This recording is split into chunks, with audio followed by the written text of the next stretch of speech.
ඇසෙනා මොහොතක 33 කෝටියක් දෙවියෝ ඉන්නා ලෝකෙක අතරමං වෙලා සිටින අපි වාගේ අය පිහිට ලැබෙන්නේ කවදාද සමිඳුනි අප හට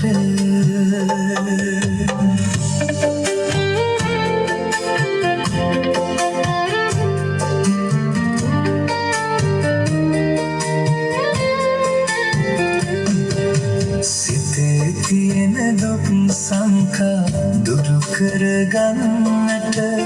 ආවා බුදු හිමි දෙසූ දහම් අසන්නට භවෙන් භවයට පෙරුම් පුරාගෙන දවසක යනවා මේ ලෝකය හැර බුදු සමිඳුන් දෙසූ දහම් ඇසෙනා මොහොතක 33 කෝටියක් දෙවියෝ ඉන්නා ලෝකෙක අතරමං වෙලා සිටින අපි වාගේ අය පිහිට ලැබෙන්නේ කවදාද සමිඳුනි අප හට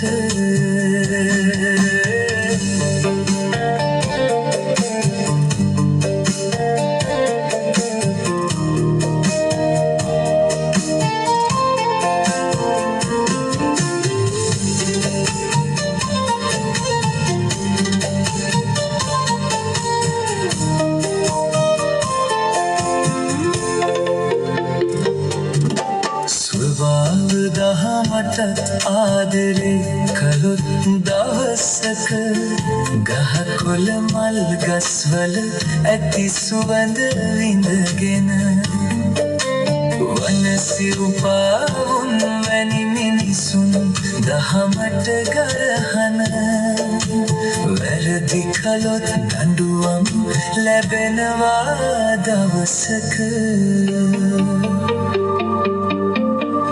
සමිඳුන් දෙසූ දහම් ඇසෙනා මොහොතක 33 කෝටියක් දෙවියෝ ඉන්නා ලෝකෙක අතරමං වෙලා සිටින අපි වාගේ අය පිහිට ලැබෙන්නේ කවදාද සමිඳුනි අප හට